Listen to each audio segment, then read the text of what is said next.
அனைவருக்கும் அன்பான வணக்கங்கள். நம்ம இன்றைக்கி பார்க்க போகிறது டெய்லி ரொட்டீன் அண்டு பிரம்மமுகூர்த்த பூஜை. ஸோ நேற்றுக்கு பண்ணின பூஜையோட பொருட்கள் எல்லாத்தையும் இன்றைக்கி க்ளீனிங் ப்ராசஸ். ஸோ இதெல்லாம் ரொம்ப ஹெவியாக போயிட்டு இருந்துச்சு.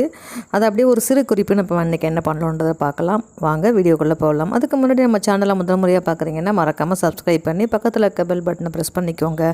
ஆல்ட்ரு ஆப்ஷன் வரதை கிளிக் பண்ணிக்கோங்க. நான் அடுத்தடுத்து போடக்கூடிய வீடியோக்கள் உங்களுக்கு வியூ ஆகும். வாங்க வீடியோக்குள்ளே போகலாம். ஸோ நேற்றுக்கு நம்ம ஓம் போட்டு 108 விளக்கு ஏற்றிருந்தோம். அது இல்லாமல் பார்த்திங்க அப்படின்னா வீட்டில் 365 திரி போட்டு தீபம் ஏற்றிருந்தோம். அது இல்லாமல் பார்த்திங்கன்னா 27 தீபம் நம்ம தீபத்துக்கு ஏற்றின 27 தீபம் சிட்டி தீபங்கள் வாசப்படி, கிச்சன், பெட்ரூம், ஒவ்வொரு ரூமுக்கும் அறைக்கும் நம்ம வைப்போம் இல்லைங்களா. ஸோ அது எல்லாமே இருந்துச்சு. இது எல்லாத்தையும் கலெக்ட் பண்ணி காலையில் எடுக்கணும். ஸோ அதனால் இன்றைக்கி மார்னிங் அஸ்யூஷுவல் வாசல் வெளி வேலையை முடிச்சுட்டு கிச்சன் வேலையை முடிச்சுட்டு பிரம்மமுகூர்த்த பூஜையை ஸ்டார்ட் பண்ணிட்டேன்.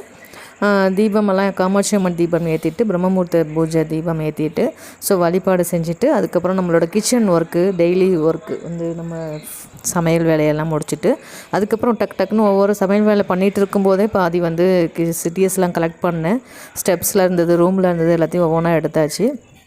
அதுக்கப்புறம் ஒரு ஓம் போட்டிருந்த அந்த இலையெல்லாம் எடுத்து ஒரு பக்கெட்டில் கலெக்ட் பண்ணிவிட்டு சிட்டிஸ் எல்லாம் தனியாக ஒரு இதில் கலெக்ட் பண்ணி ஸோ அது எல்லாத்தையும் க்ளீன் பண்ணி கழுவி கமுத்து எடுத்து வச்சுட்டேன்.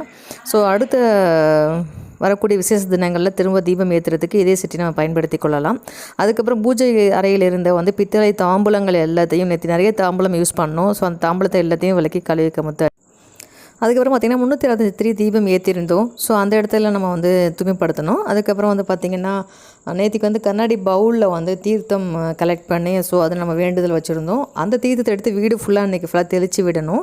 ஸோ அதையெல்லாம் தெளித்து விட்டுட்டு அந்த 363 எடுத்திருந்து அதை எல்லாத்தையும் நீரில் கரைச்சி விட்டுட்டு ஸோ எல்லாத்தையும் க்ளீன் பண்ணி எடுத்து முடிச்சுட்டேன். அதுக்கப்புறம் பார்த்திங்கன்னா இது வரைக்கும் என்னோடய வீடியோ தொடர்ந்து பார்த்துட்ருக்கீங்க. மறக்காமல் நம்ம சேனலை சப்ஸ்கிரைப் பண்ணிக்கோங்க. நம்மளோட சேனலில் சப்ஸ்கிரைப் பண்ண அனைவருக்கும் மனமார்ந்த வாழ்த்துக்களும் நன்றிகளும். இனிவரும் நாட்கள் இனிதாக அமையட்டும். வாழ்க வளமுடன். மற்றும் ஒரு பதிவில் சந்திக்கலாம். நன்றி, வணக்கம். இந்த பதிவில் ஏதாவது உங்களுக்கு ஒரு விஷயம் புதுமையாக இருந்துச்சுன்னா அதை மறக்காமல் கமெண்ட்டில் பதிவிடுங்க. நன்றி, வணக்கம்.